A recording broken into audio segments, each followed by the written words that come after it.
Hey everyone, welcome to the May Jira Live training. Today we're going to be talking about Jira Administration, and this is for complete beginners. But if you have any questions or if you've ever used Jira from an admin perspective and you have questions, feel free to drop the questions. No question is going to be too hard for me. Wink, wink. Hopefully, fingers crossed. Maybe I just never mind. I do have an expert here in the room, though, so do feel free to drop the question. So if I can't answer them, my expert in the room may definitely be able to answer them. We're going to be flagging questions as well, so just make sure you just ask your questions. Again, no question is a dumb question here, and yeah. So Rodney says if it's too hard, then that's when he comes in. So yeah, but yeah, we'll be flagging them. So ask your questions. Let us know where you're tuning in from. We like to see where in the world everybody's at and the reach of this lovely training. So feel free to let us know.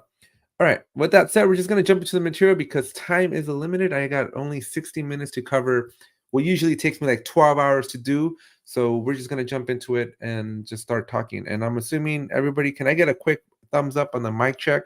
I want to make sure I have started these, believe it or not, and gone pretty far into it with nobody being able to hear me. So if I can get a quick thumbs up from someone here in the chat, let me know if we're good to go. Otherwise, I gotta go figure out my audio.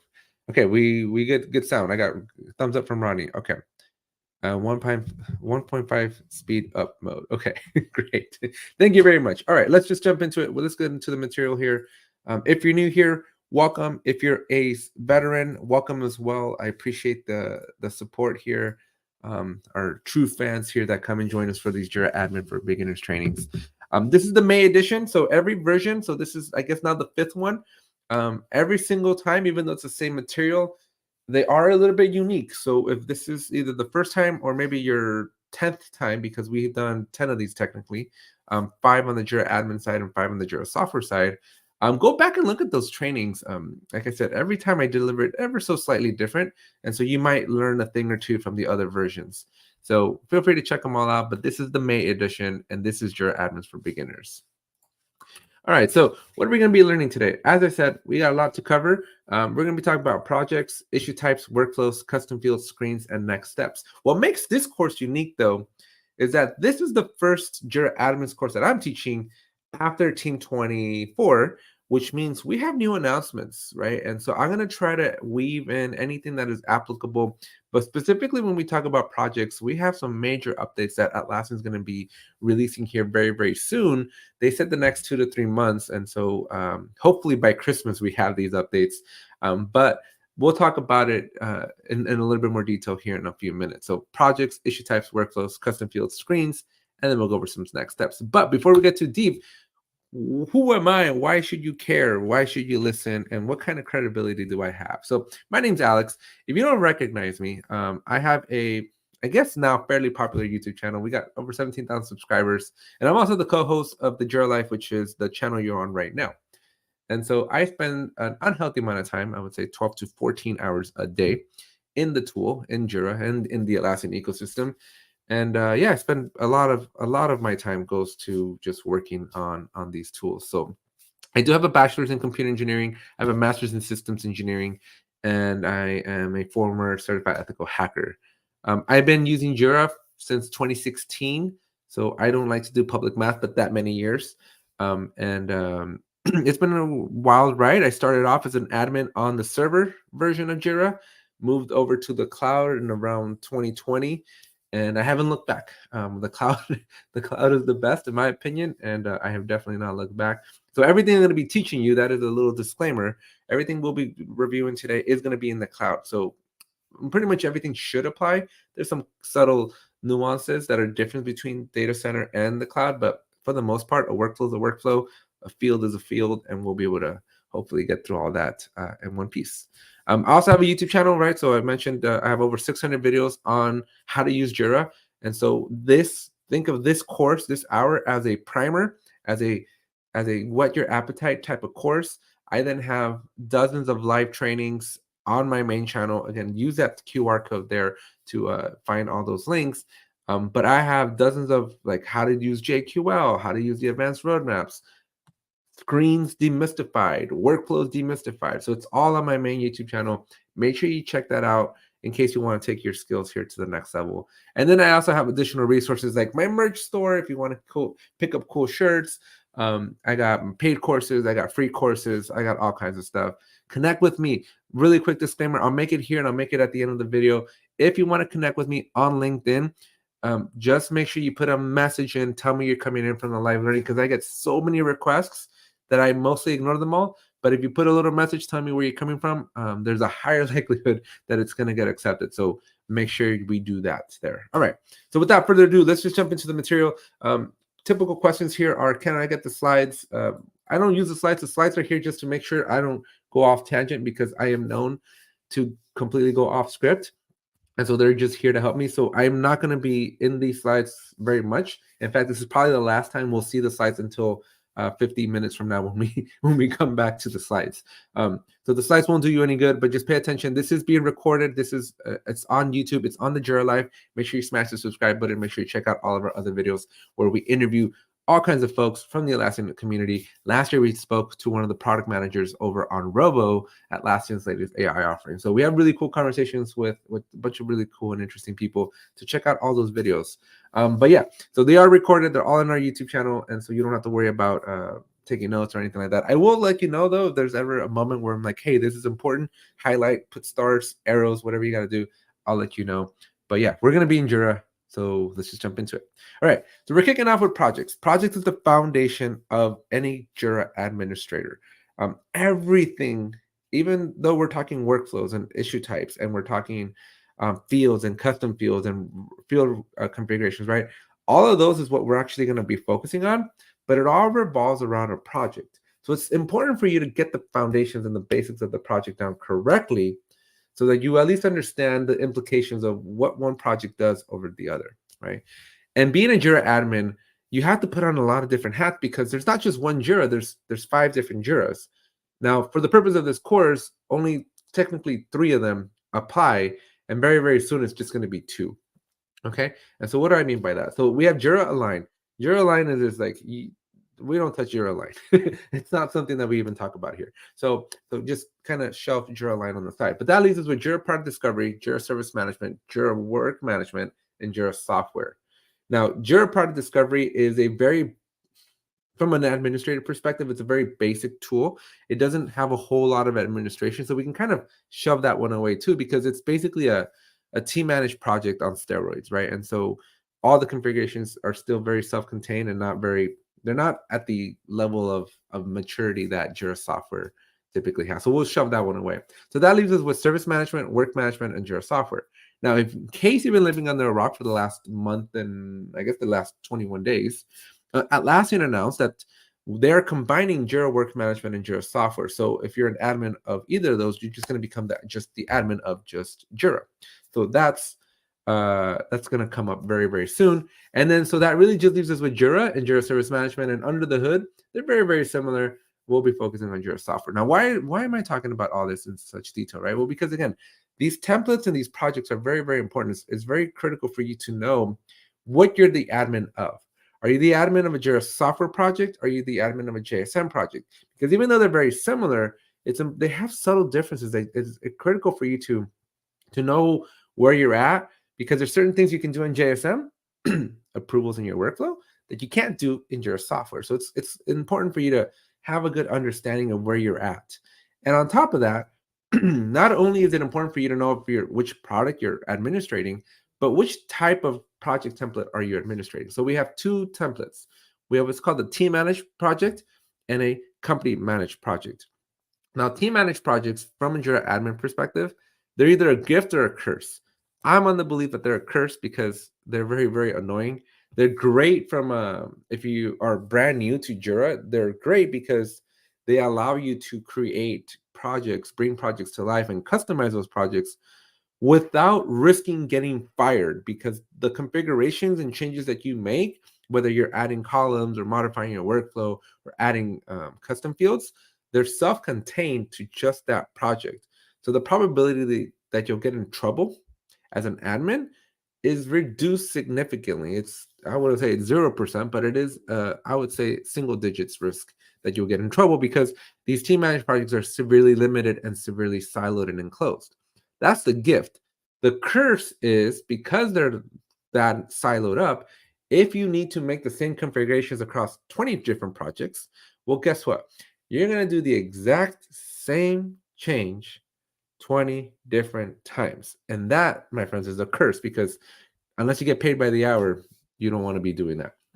So thus entered the company managed projects. Now, one other little disclaimer about company managed projects, if you're an admin on the data center or the former server, those directly translate into company managed projects. So I don't think team managed projects exist on the on-premise version of Jira. They're definitely in the cloud, but definitely not on the on-prem. Probably, maybe. It's been a while since I've used on-prem. Somebody correct me in the chat here. But anyways, company managed projects. So if you're, again, an admin on the data center side, company managed is really what you're going to be known and really be comfortable in, because this is where you get all the power. So the gift and the curse there is, the gift is you have all the power of Jira available to you. The curse is you got to know your stuff. You really got to know what you're doing at that point. And that's really why this class is designed, is to kind of get your feet wet, right? So with that said, with all the words that I've been saying, is we're really focused on these Jira software or JSM company managed projects, because they give us the most amount of flexibility, the most amount of configurations that we're going to be doing as a Jira admin. And then finally, the last note is another gift of being company managed is that you can share these project configurations. So if you do need to have 20 projects with the same workflow, with the same fields, with the same permissions, guess what? All of that is now templatizable in a company managed project. And you just have to click a couple of clicks versus having to reinvent the wheel 20 different times. So what do you think the next flavor of Jira is going to be? I don't know, but I'm worried about this combination. I don't want to turn this one into my conspiracy theories course, but I'm a little worried from an end user's perspective about the merging of Jira software and Jira work management. We'll see how it plays out. Okay, so with that said, let's just jump into Jira here, and I'm going to be inside of one of my Jira instances. I have quite a few, and we're just going to be talking about projects first. So we'll start off with the projects, and then we'll just jump into issue types, because that's the next topic here. So out of the box, when you go to create a project, a couple of things you got to know. Number one, out of the box, there is a global setting, which I'm going to show it to you right here. So if you click on this little gear and you go to System and you go to Global Permissions here on the left-hand side, you want to scroll down. You're looking for this Create Team Managed Projects. Now, it can be anywhere. For me, I've always seen it usually in the bottom, but I've also seen it in different places depending on how many. If you have different apps that also have global settings like Tempo, it'll kind of shift things around. But for the most part, if you don't have like Tempo or something like that installed, it's usually towards the bottom. But you're looking for Create Team Managed Projects. And usually, as you can see, this is open to public. This means that anybody being any licensed user, so anybody that has access to your Jira can create a project. This could be a really good thing, or it could be a really, really bad thing. Now, it's a good thing if you give your team autonomy and you don't want to be bothered as a Jira admin to go and create projects. It's a really, really bad thing if you care about your job as a Jira admin, because depending on the size of your company, depending on the size of your team, if you have 1,000 people or 5,000 people, or even like worse, 10,000, 15,000, 20,000, right? The bigger the number of users, the more exponentially worse this problem gets for you. And that is literally any of those 1,000 users can then go and create projects. And trust me when I tell you, as an end user, you can't trust them. You can't trust end users to know what's best for them. It's like an end user is at a buffet and they're just gonna go crazy and just eat whatever they want. But you don't want to. This is not a healthy way of doing it, because they're not trained in the ways of Jira. They're not trained to be making smart Jira decisions. And so when this is on by default, like it always is, then anybody can create a project, a team managed project at least, right? And what I usually find out as a Jira admin is this creates the chaos, right? This creates these opportunities where I charge a lot of money to come in and help clean up, because it just creates, like, anybody can create anything. So I've seen projects that are just for a specific release, or people will create a project for a specific sprint. And it just, you have like these clusters and hundreds of Jira projects that are just there, like one-offs or spin-offs that are just not very good practices from a Jira administrative perspective. And so one of the first things that I like to do is I like to turn this off and restrict it to just the site admins or the org admins, because it'll drastically reduce the number of just like outlier projects that get created. But with that said, right, assuming that this is on or off, to create a project, you click on projects over here and you click on create project.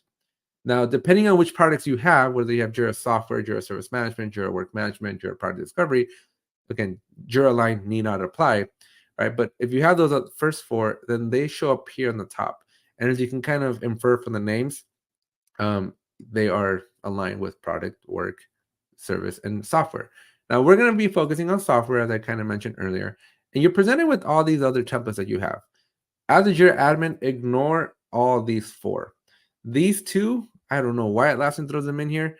They are not a starting point. These top-level planning and cross-team planning templates, they're great for two reasons. One, you have a premium account. So if you don't have Jira Premium or Enterprise, you won't even have these options or the ability to use those options. And two, they're great for a team that is mature and is already well established in Jira. But at that point, that team doesn't need a project because they should already have a project. So I'm not sure why these are here. These are tied to the Jira Advanced Roadmaps, which are really set on top of the Jira project. So I think this is a miss putting them here. Then we have product discovery, which I think is misplaced because it doesn't belong in here. It belongs on the product management side. And then we have the bug tracking. This one's completely useless. I don't know why they include it still. I'm assuming it's to pay what is it? The word pay homage to Atlassian's roots of where they came from, right? But bug tracking, don't touch it. It's just not going to do you any good. So really, that leaves you with Kanban and Scrum. And so whenever you're working with the team, you as a Jira admin, one of the questions you should be asking your team when they're like, hey, I want a new Jira project, you just can't spawn a new Jira project to life. There's some questions you should ask. Number one, are you an agile team or a non-agile team? If the answer is I am agile, then software development is the only way to go, because agile and software development templates go hand in hand. Okay. And those, if you want sprints and Kanban boards and you want the ability to estimate stuff and use story points, well, Scrum is really going to be the only template that you can use in all of Jira to do that. And so a very critical question you should be asking as an admin when you're creating a new project is, do you need an agile-based template or not? Because if the answer is yes, you only can choose software development. And the answer is no, work management might be up your tree or up your alley a little bit more. The first real question that you should ask is why. So I missed the why part, but yes, you should always, I like to tell people that the hardest part about being a Jira admin is not knowing how to add a status to a workflow or create custom views. It's knowing how to say no and knowing what questions you got to ask your users so that you help them get there. Who are you and how did you get in here? Oh man, I'm missing the side jokes here. But anyways, so that's the Jira Work Management, right? But if I were you as a newbie Jira admin, I'm asking those questions, right? Next question, assuming that they say agile, because I would say 9 times out of 10, your teams are using agile. I mean, that's one of the reasons why we use Jira, is because of its like the support that it has for an agile based environment. And so now we have to make a decision. Are we picking Kanban or are we picking Scrum? If your team is mature and they're doing the sprint planning and they're doing backlog grooming and they're executing in sprints and they're estimating in story points and all that good jazz, Scrum is the only template you can pick. But if they are not quite there yet, if they're kind of just like getting their toes wet with this whole world of agile, I recommend you go Kanban. It's the easiest way to get somebody into Jira without overwhelming them of the maturities and the complexities that come with Scrum. So I'm just going to pick Scrum though, because Scrum is, again, the most popular template. It's the one that most people, when you think of Atlassian and Jira, you're thinking of this particular template. You can ignore all of this. It just tells you kind of what you get, the features. There is a typo in here though, not in this one, but there is a typo on this one. Atlassian still hasn't fixed it. I've done this 5 months already. I'm hoping one day they fix this workflow. This is completely wrong. Don't trust this picture here. But in Scrum, if we click on use template, this is where we're presenting now with that team managed or that company managed. So if you remember from a few moments ago, if you do not turn off that public setting that allows anybody in your team to create a project. Anybody with a license can come in and get to this screen. The blue section is going to be grayed out, but the purple is very much alive and active, and they can click on it, and they'll be able to create these team managed projects. So, so keep that in mind. So if you turn that setting off, if you set it to only, like, if you turn it off completely or you set it only to your Jira admins, then only a select few will be able to create these team managed projects. To get the full force, to get the full power of Jira, you want a company managed project. Selecting team managed as a Jira admin is like buying a Ferrari and driving it like a Corolla. It doesn't make sense. If you want the full power, if you want all of the features and all of everything that makes Jira great, you want a company managed project. I can't stress that enough. I know it's very opinionated, but that's what it is. Next up, you're going to create a name. Usually this comes from the end user, so ask them what their name is. But the key is interesting. This is where you as a Jira admin can do a little bit of coaching. What the way Jira works is the first letter of each word becomes your key. So we got the F, L, E, W. It ignores the and the of, right? And so it's going to grab this first letter of each word, and it's going to make a key for you. In this particular case, this was totally unscripted. You get a key called flu. And this is easy. This is kind of what I'm trying to get to, right? Is when you create the keys, don't do something like this, because your team, they don't know this yet, but you as the Jira admin, again, you're there for them, right? You got their back. They're going to be saying these letters, F, F, F, F, F, many, many times in their day, right? It's going to become part of their lingo. It becomes part of their work culture, referring to different issue keys. And so be kind to them and give them keys that roll off the tongue, because even something like this is not a good key because it's not something that can roll off your tongue easily. This becomes part of your language. So it's much easier for you to say, hey, Bob, where are you at with flu 33? What's the status of flu 99? Right? It's so much easier than to just say, what's the status of FLR, right? Flurred 99, right? Like it just doesn't roll off. So help your team out, help them come up with good and easy to speak keys, and you'll thank me much, much later. Now, the last thing that you got to worry about is this share setting. So if you are in a company managed project and you want to do standard, like you want to standardize, you want to be able to reuse a lot of your settings, you check this checkbox, you pick the other project that has all the configurations, which we're going to jump into in a second, and it's just going to carbon copy, right? So whatever this project has, this new flu project, it has it as well. So keep that in mind, only available in your company managed project. So that's what you're going to want to do there. But with that said, that now takes us into the deep dive, right? So now we're going to deep dive and get out of this whole project. That's how we create a project.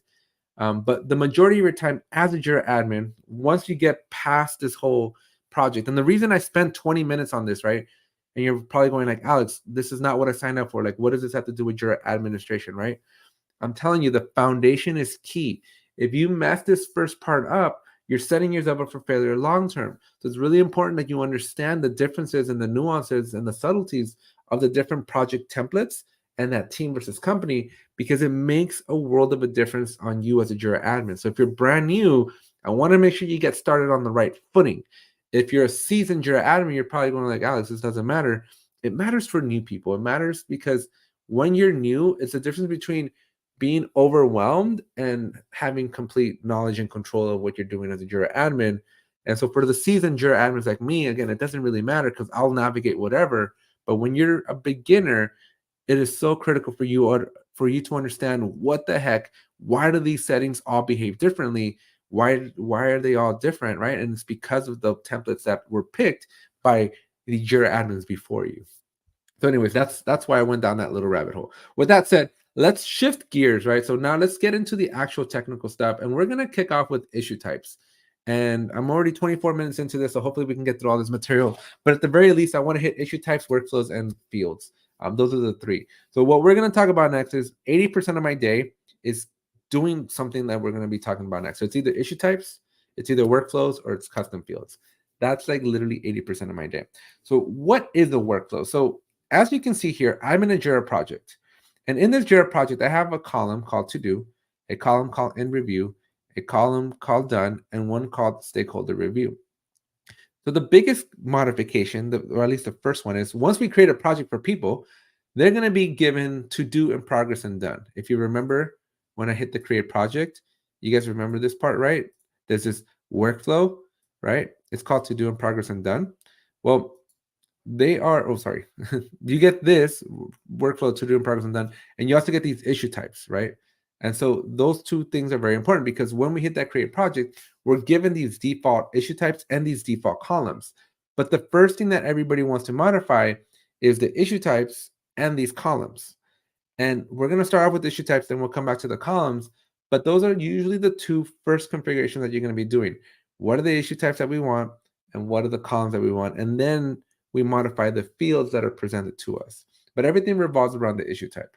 So let's talk about issue types for a second. So when you're administrating a project and you make a brand new project, as you can see, you're given a handful of issue types. If you recall from the previous screen, you get an epic, a story, a task, a subtask, and a bug. You get 5 issue types. Now these issue types are aligned with Agile. So an epic is the epic from Agile. A story is the user story from Agile. A task doesn't exist in Agile yet. A bug is a bug in Agile. And a subtask is the task in Agile. And so those 5 are your recipe for success, right? That's what every Jira project ships with.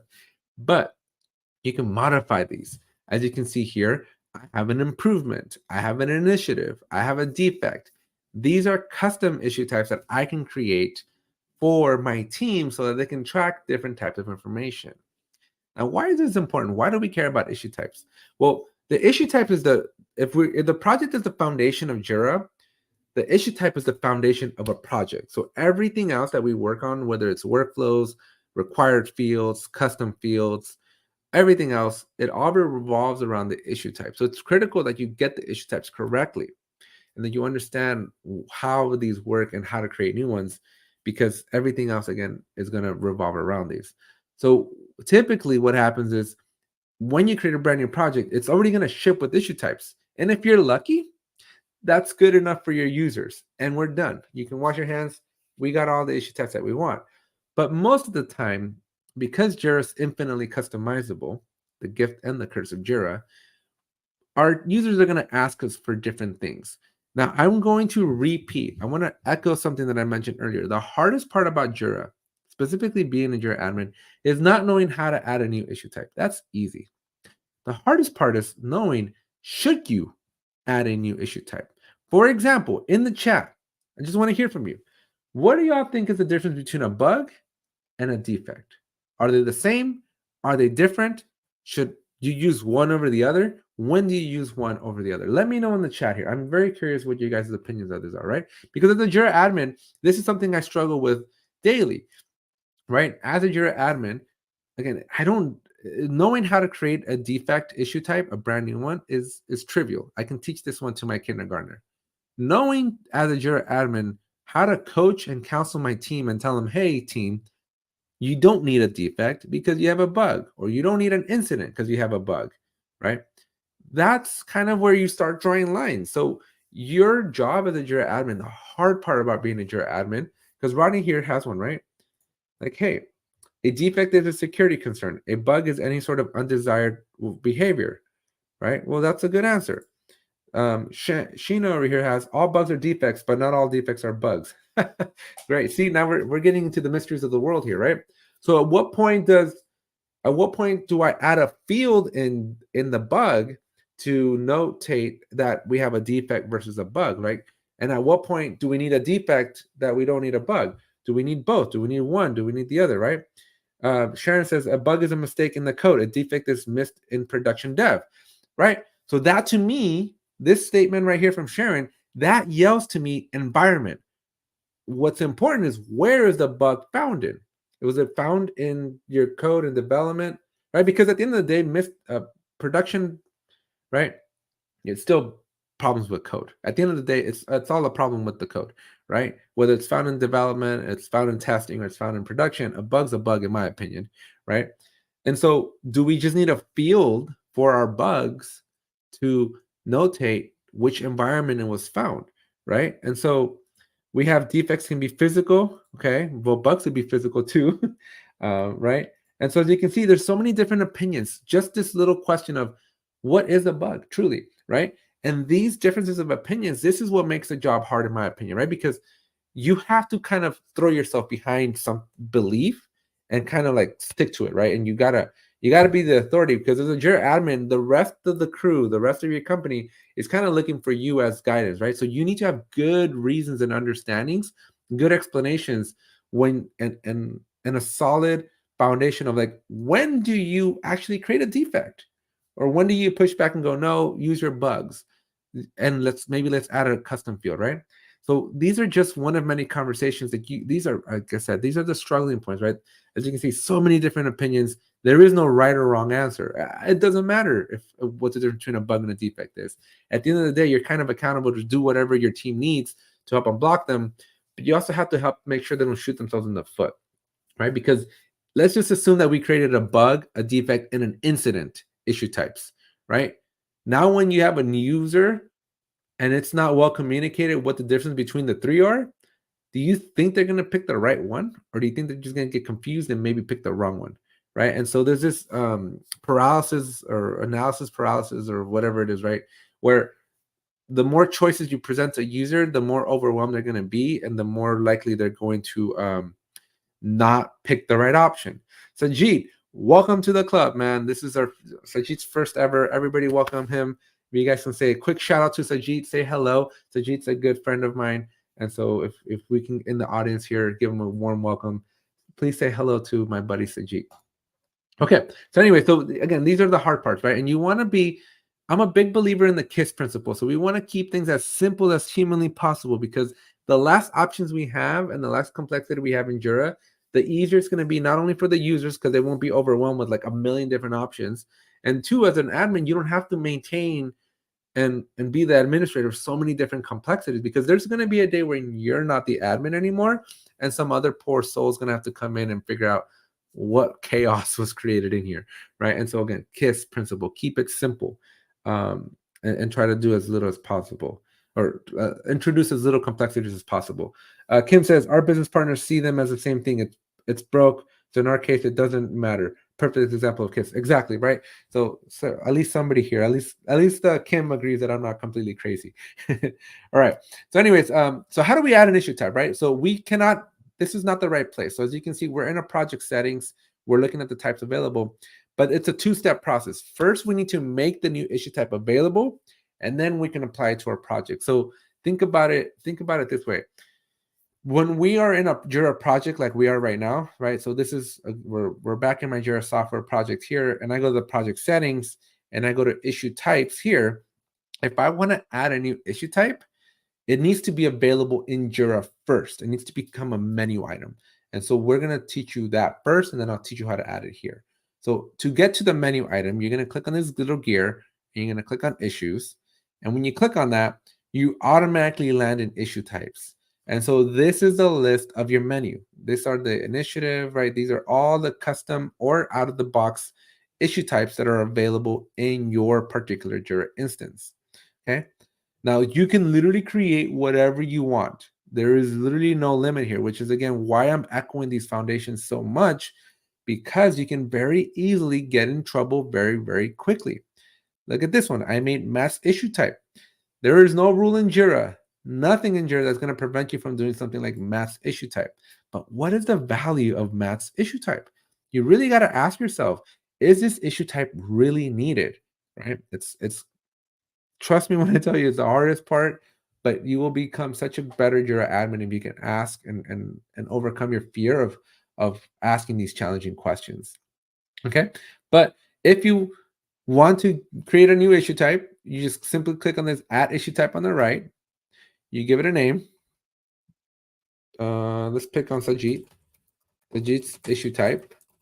Right. Obviously, this would be like a defect. This would be like a spike. You want to keep it somewhat logical, right? You want to use issue types that at least make sense, right? So spikes are a good one that don't ship with Jira.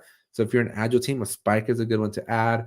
We got the defects, we got incidents, we have just stuff of that nature. Okay, don't do silly ones like this one. This is just for demonstration purposes. We optionally can give it a description. Nobody will see this other than Jira admins. I never fill it out because I don't like to document. But if you want to be nice to future Jira admins, definitely put a description. And then you got to pick the type. You got to pick between standard or subtask. And what does that mean? So in Jira, at least out of the box, we have a triple tier hierarchy. We have epics that sit and what I would call level 1. We have stories, tasks, bugs, anything else that you create that sit in this level 0, aka standard. And then we have the subtask. This can be anything you want to create as well, and that's called level -1. So we have level 1, 0, and -1 that we can play with. Level 1 is locked for now. This is definitely an advanced feature, but you don't want to touch level 1. Leave the epic alone for now.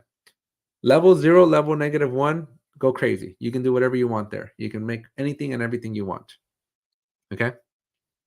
But this is a determination you'll have to make. The only thing you need to know that when you make a standard issue type, okay, when you click standard issue type and you click the create button, it will be in this dropdown.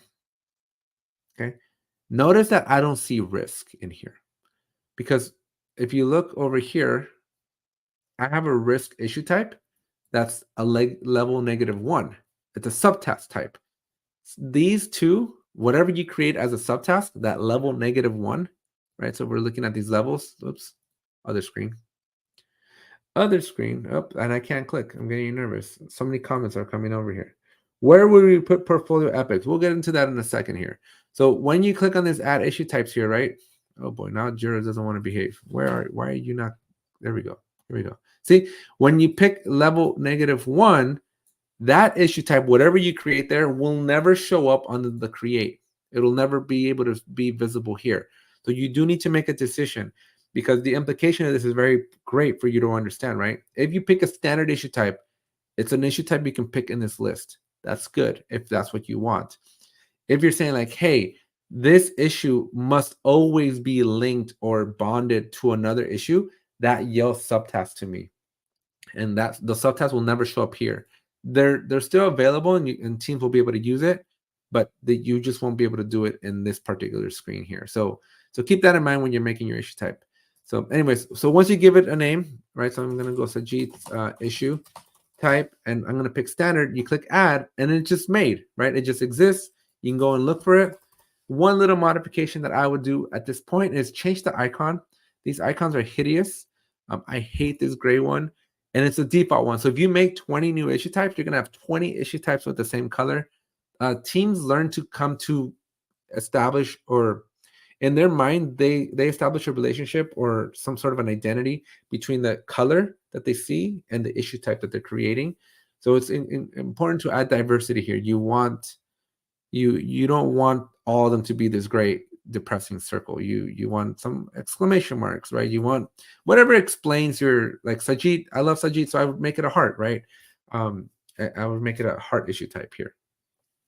Okay, so anyways, just hit update, and now the issue type's available. Now we can go to the project. There's multiple ways to do this, but now I can go to the project. I can go to the project settings. I can go to the types under project settings, and I can go to actions, and I can click on edit issue types. And now my Sajid's issue type is available here, and I can just drag and drop, hit the save button, and now when I click the create button, I'm going to have Sajid's issue type as an available option. So remember, it's a two-step process. All right. So with that said, let's let's take a look at the chat here. Where we got? So why is your best friend as a Jira admin? So yeah, so I can't drive that point home enough, right? As a Jira admin, challenge it. It's hard. It's nerve-wracking, especially if you're new as a Jira admin. You don't really know your stuff that well. Learn it quickly because you got to go be able to defend it in court very, very soon. We got another question here. Where would we put portfolio epics? So this is definitely an advanced topic, so I'm only going to touch about it briefly just for just the purpose of the video here. But if you're a premium or enterprise customer, you have this issue type hierarchy, and you can basically change level 1, level 2, and up however you want now. This is an advanced thing. I would not fudge around with this thing if you don't have no idea what you're doing. So if you're interested in this, let me know in the comment section if we need to do like an advanced Jira training, because this stuff right here is global. Everything that we were doing so far is limited to just the projects, so it's very local, right? But anything from this level 1, this epic and up, you are impacting every user. So I would exercise extreme caution, and definitely not something for beginners to be messing with the issue type hierarchies here. So, but this is where you would do it. Let's see. Only Atlassian can create level 2 issues. No. So you can create. So the way it works, again, not to get too much into the weeds here, because it is a more of an advanced topic. You create a regular issue type like you would. I have the initiative here, right? And then so under my issue type, I have an initiative that I created. And then in the issue type hierarchy, you click add a level, and then you name it, and then you pick the issue type. So I can go like quiz master, right? And I can type in Sajid in here. And that level is now my quiz master level with Sajid's issue type. So I just created a level 3. So this is in a nutshell how you do it, Sean. But yeah, you as a Jira admin can do it. But the only thing you got to know is that everybody that uses your particular instance of Jira has to abide by these levels. So this is not something that is tweakable from team to team. This is something you do globally at the enterprise. So be very exercise extreme caution, and or consult with someone like me, and or, as much as I get hate for this, we have teams like Release Team or other solution partners out there that can help guide you through this. This is not something you want to do on your own. Okay. We got another one. Yes, please. Can we get it? Yes. So we need an advanced training, of course. So we got Lakshmi over here saying, is it possible to create a specific project-specific issue type? It is when you do team managed. So if you were to have done a team managed project, then whatever you create in there is specific to that project. But that's no fun, because I guarantee you, the moment that somebody is sharing their screen one day and they see this defect issue type in their Jira project, they're going to go, ooh, I want that too. And so now you're going to have to go and recreate it, because you can't reuse. In these team managed projects, there is no reusability. There is no concept of like, okay, it exists one place and now everybody can use it. That doesn't exist. So you now need to refollow the steps to recreate the issue type.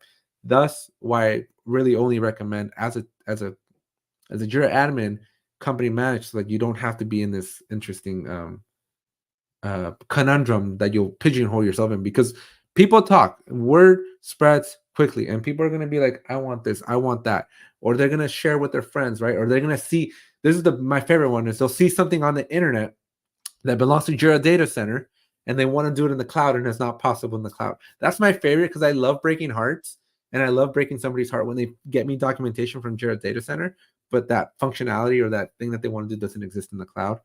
So sorry, maybe it's just the evil in me, but that's my favorite. All right. Sajid says levels can make or break an instance. Sorry, customer who wants to rename some things and it costs chaos. Yes. So again, I can't reiterate this enough, folks. This is global. You rename an epic here, you're renaming it for everybody everywhere. That's like, you got to be very careful with these things. This is why being a Jira admin, you really do want to pay a little attention and take coaching, mentoring classes that you can do, because these little subtle changes that you think might not have an impact can have catastrophic impacts. And you got to talk to people like me. I am full of scars from all the mistakes I've made in Jira. Talk to me before you go get those scars. Those scars you don't have to get all these scars like I do. Phil says, can you use issue type schemes for a project specific? Yes. So great question. So Phil's asking, like, so what's the issue type schemes then, right? Well, when you create a brand new project, you automatically get an issue type scheme that is one-to-one to that project. The only time that this doesn't happen is, well, 2 times that this doesn't happen is if you pick team managed project, and if you check that checkbox that says share the settings. because when you share the settings, Jira won't create a standalone issue type scheme, but rather it'll inherit the existing one that you want to merge together, right? But assuming you don't do any of that and you just you create a brand new project, that brand new project is going to have an issue type scheme that has the key in it. And so there's two ways to add the issue types to the scheme or to a project. You either add it to the project the way I showed you, there's a lot of clicking involved, or you come into issue type schemes and you add it here. The problem is I am very bad at remembering what I need to do. So I like going into the project so that I'm in that project already, so that I can then go to the project settings, so I can go to the issue type schemes of that project explicitly. Otherwise, I need to remember from the list of 30, 40, 50 pages that are down here, which one I needed to do it for. And then I can go and do it. But if you let's say you have better memory than me, then yeah, you can just come to like this pod one here. You can click on the actions. You can click on associate, I believe. Nope, definitely not associate. It's an edit. Okay, so we click on edit, and I've clicked on it on the wrong one. But now we're back to the same screen we were looking at earlier, and now I can bring in Sajid's over here, and you still hit save. So that's how you do that. So there's two ways to get to the same destination. If you know the issue type names and the schemes, you can do it this way. I have horrible memory, as I mentioned. I usually go to the project because that's going to guarantee me that I'm in the right place. Because the last thing you want to do is do this in the wrong place. All right. Can you just make a copy? So Sharon, can you make a copy of an issue type? Let's see if that's possible. So you cannot make copies of issue types. But Sharon, I know that this was a few minutes ago, so if you want to re-ask the question or add a little bit more context, feel free to, I might be able to answer that better. But you can't make copies of issue types, as you can see here. There is no copy button, if that was the question. All right, so let's keep going because we are down to the last 10 or so minutes here, and we haven't even touched anything complex yet. So once we have the issue types available, right? Once a project has issue types, the next thing that you want to worry about, or at least be cognitive about, is the workflows. So having the issue types is critical because the next big thing, the next big milestone that you got to get through is the columns. How do we add new statuses, new columns to a Jira project? Well, in these company managed projects, it's not that easy. It's actually quite complex. And so it starts off with the workflow. Again, there's two ways to get to it. You can go to project settings. You can go to workflows. Okay. And when you click on workflows, you can click on this edit pencil for this particular workflow. Or you can click on the gear, go to issues, go to workflows, and find the workflow that you need. And sometimes it's easy if you're editing an active one, but if you're editing an inactive one, it gets a little harder too. So active workflows are definitely going to be a lot easier because you can at least see the association to the project here. But yeah, you still got to go hunting for things. I don't like hunting. I'm not a hunter. Okay, so I just like being in the project and just editing it from the project. Can you add the new type to multiple projects at once? Yes, you can. But it goes to the issue type scheme. So if an issue type scheme is shared, for example, this global one is shared with every project that doesn't explicitly have its own issue type scheme, then yes. So if you have multiple projects that are listed here underneath a specific scheme, then that all of those projects, the grouping of those projects, get that same issue type. Otherwise, you do got to go scheme by scheme and add them there individually. Okay. So back to the topic. How do we do workflows? Can I teach you workflows in 10 minutes or less? Let's jump into it. Okay. So I already explained what a workflow is, right? The workflow is the columns. It's those items that are upright, and the teams are basically statuses. It's creating work and tracking the status, which fundamentally that's the whole purpose of Jira.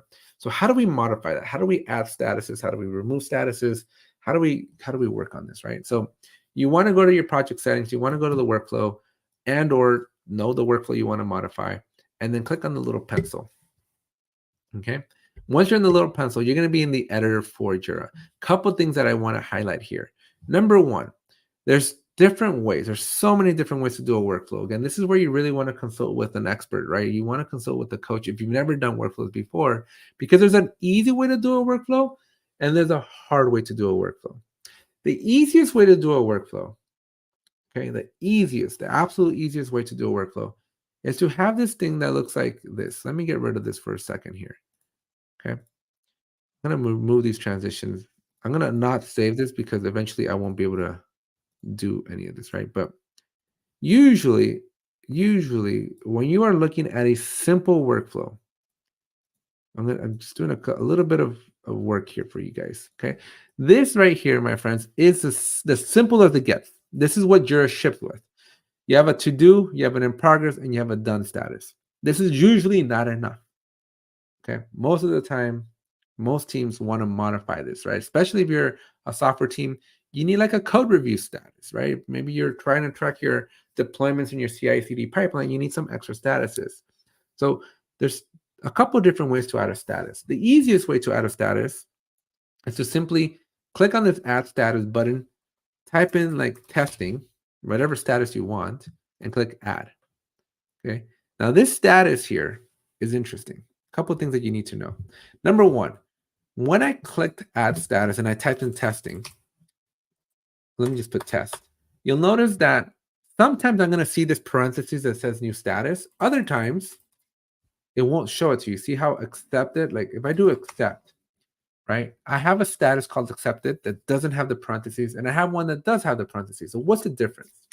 Well, accepted means that in the pool of all the statuses available in your Jira, you've already created it. So it already exists. So you can simply click on it and click add, and it's going to add it into as a status. Okay. The other option, if you just want like accept, you have to click on this. You have to click on it. And then when you click add, Jira's going to ask you a couple more things. Specifically, what kind of category is this? All you need to know about the categories is the color. This is going to determine if it's a gray, a blue, or a green. And this is important, not for reasons you may think, but this is important because when we have our workflow like this, the order in which it's presented into the user is not like this. You're not going to see it to do, in progress, done, testing, and accepted. This is not the order they'll see it. What they're going to see is they're going to see it in alphabetical order by color. So this is how it's going to be presented to them. They'll see to do, then accepted, then in progress, then testing, then done. But that might not be your workflow. That might not be the way you want your workflow. So we'll get into that in a second. How do we put it in the order that we want? But just know that by default, your workflow is going to be in alphabetical order by color if it looks like this. If you have these transitions that say all. Okay. So when you have, this is the simplest type of workflow, but it's also, it can be confusing because for the end user, they're going to see it in alphabetical order by color. And this might not be a good thing. This might not be what you want. And so what a lot of teams do then is like, okay, well, I want them in this order. I want my team to explicitly go in a particular order, right? Well, to do that, what a lot of teams do is they will remove this transition that says all. This transition that says all, basically all this says is, if I'm in to do, I can jump to any other status that says all. If I'm in testing, I can jump to any other status. So you can jump and hop any way you want. This is good from a Jira admin because it took me seconds to create this workflow. This is bad from a user's perspective because if they don't know where they're going, they're going to go to dangerous places and it's not going to be good. So more often than not, when you have teams that are not mature, that's the word that I'll use. When your teams are not mature, they will skip. So they'll go from to do to done and skip everything in between. And you're like Whiskey Tango Foxtrot. Like, when did you do the actual work? Right. And so you need to be mindful of this, right? So most of the time for teams that need a little extra hand-holding, this is a horrible workflow because this is too liberating. There's too many options. So we tend to remove these items. We tend to remove these, like, this checkbox so that you cannot go through all the workflows, right? So thus, we enter a new problem. So what we need to do then is, what most of the time what you want to do is you put this workflow in the order that you want it, right? So you bring in your end review, you do your testing, you do your accepted, then you do your done, right? But notice that there's no lines connecting it. So if I were to publish my workflow right now, I would only be able to be in the status of to do. And that's not helpful because I want to be able to go to in progress, to in review, to testing, to accepted. So the way I like to do my workflows, I like to go linear first. So I like to do this where I explicitly call out the next step, and it's like start work. And what I'm doing is I'm adding a transition. I'm adding a transition from to do to in progress. And this is an explicit transition. This means that if I'm in the status of to do, the only other place I can go to is in progress. That's the only thing I can do. And so what you do is you do this for every single one of these, right? Code complete, right? And you add these status or these transitions everywhere. And the thing I like to tell my teams when I'm coaching is the rectangles should be nouns, the lines should be verbs.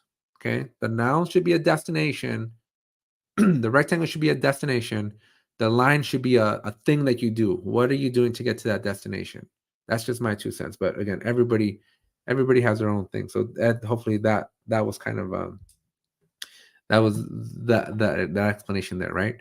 And so you do these lines, but we're getting ourselves into we get ourselves into an interesting phenomenon where what happens if you fail a code?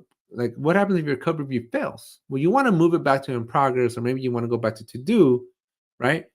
But you can't, at least not right now, at least not the way I've designed this. Because if you're in review and you want to go back and there is no line, you have to do a line back, right? Like, so failed code review, right? And this is the only way to go back. Now, let's just say you were in review and you want to go back to do. Well, you can't.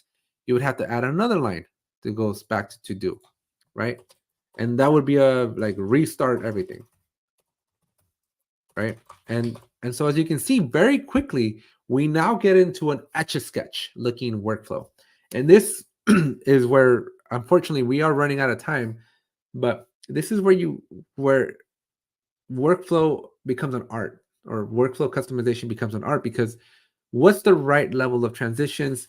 If you have something that looks like this, folks, if you have something that looks like you have all of these statuses going back to do, right?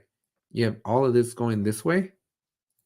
If you ever see yourself in a pattern where you have a lot of lines from a lot of different statuses going all back to the same status, just like this, guess what? You can eliminate all of these lines by simply rechecking the checkbox, because all these lines are saying is from this status I can go to do, from this status I can go to do, from this status I can go to do, which this all right here says the exact same thing. It means from any other status I can go to do.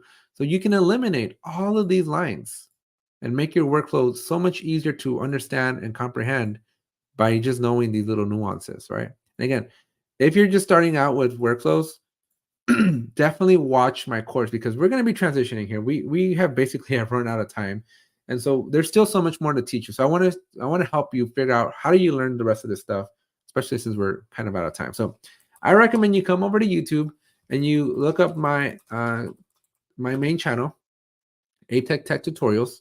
Okay. And a couple things. If you're not subscribed, make sure you subscribe to the Jira Life right here. So this channel that we're on right now, take a second here, smash the subscribe button. We just crossed over the 1,000 subscribers, but we love all subscribers. So if you haven't subscribed to the Jira Life channel, do take a second here to subscribe to the Jira Life. Next thing you want to do is come over to Tech Tutorials, subscribe to that one as well. But when you're here, click on live. Click on the live and you will see that I have 1 hour long courses on like how to do the workflow. So there's one on screens, there's one on workflows, automation rules, pretty much any big thing that you got to know. I have a 1 hour training for it. So I have 1 hour trainings here. And then if you go to videos, I have about 600 just how to do everything type of videos, right? And so go crazy and go check out all those videos, okay? I'm going to skip down because, again, we just completely ran out of time here. But scan the QR code, follow me on LinkedIn, send me that message, subscribe to Tech, subscribe to the Jira Life.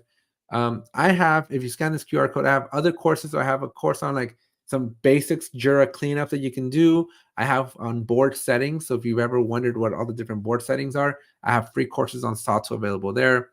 For complete beginners, not Jira admin related, but just new people to Jira, I have a complete beginners Jira course. It's on Udemy. It's discounted if you come in through the course here, so it's a few bucks for you here.